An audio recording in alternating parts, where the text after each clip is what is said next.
Hi guys, it's Crystal with Design Bundles. Today I'm going to show you guys how to use Cricut Smart Vinyl. Have you been struggling to get it to pick up on your transfer sheet because of that thick backing?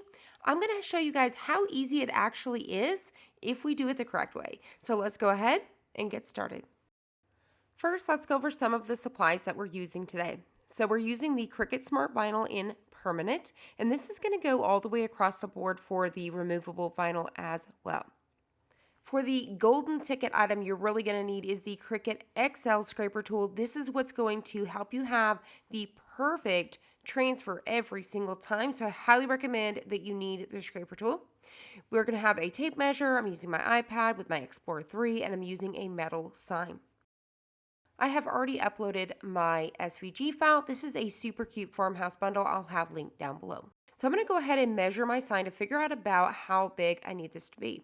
So I'm going to go ahead and go around 14 inches wide. So this is awesome because I don't have to use a mat and I don't need the big mat. I'm going to be able to load this smart material by itself. So I'm going to go ahead and hit continue. We don't need to mirror anything. You just want to make sure everything is welded and attached. We're going to choose the permanent smart vinyl. And now we're going to go ahead and trim down a piece. Now, one thing I want to point out with the Cricut paper trimmer, they have upgraded this and it now goes to 16 inches. So it's a little bit wider and a little bit longer. So I'm going to go ahead and trim this down to the 15 inches that we're going to need. This is what's required to get it to cut all the way through. So I'm going to go ahead and trim that down and open this up. And now all we need to do is feed this in the machine. You're just going to go ahead and make sure you line it up underneath those white feet and carefully push it, but don't push, but just kind of hold it in place and load it. All right, so now we're ready to go. So we're going to go ahead and let this quickly cut itself out. And in the meantime, I'm going to go ahead and clean off my surface with some alcohol.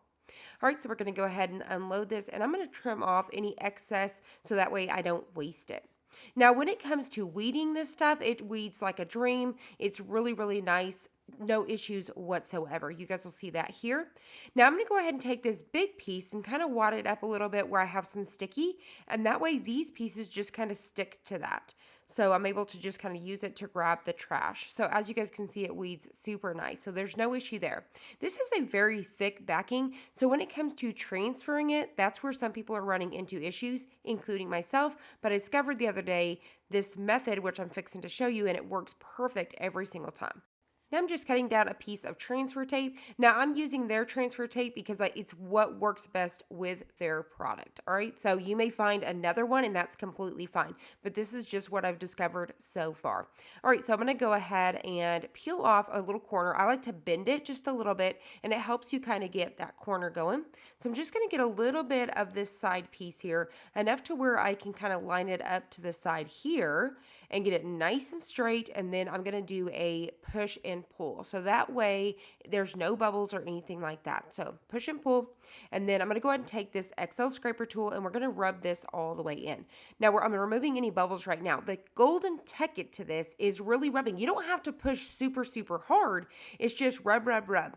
Now with most vinyls, they are pressure sensitive. So when you give it that pressure, it's almost like heating it up a little bit. So you're rubbing, rubbing, rubbing. It's giving a little bit of heat. So when you go to flip this, it's actually going to peel perfect every single time.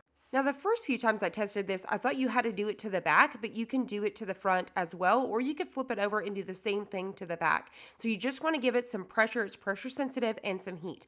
But the golden ticket is using this scraper tool. I've tried it with other ones. They are way too thick, including the small one from Cricut. So as you can see, this is the one I use most of the time, and it's just too thick. You need that real nice flimsy. It's got like a little bit of a flim to it. Like this small one's just too sturdy, if you will.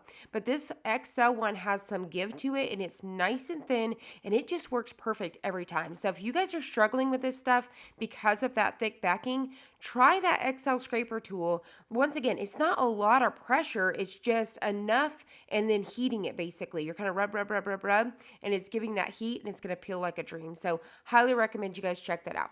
Now what I just did there was kind of folded it on like a taco. You can use parchment paper to make sure you get that perfect placement before truly settling it down.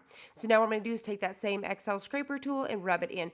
This XL scraper tool has been one of my top favorite scraper tools of all time. It just works so well. So the next thing you need to do is just peel this at an angle and you're good to go. How super cute is this sign? So I hope this helps you guys in your new adventure with some smart vinyl. And if you guys enjoyed this, if you did, please hit the like button down below and subscribe. And I'll see you guys on the next one.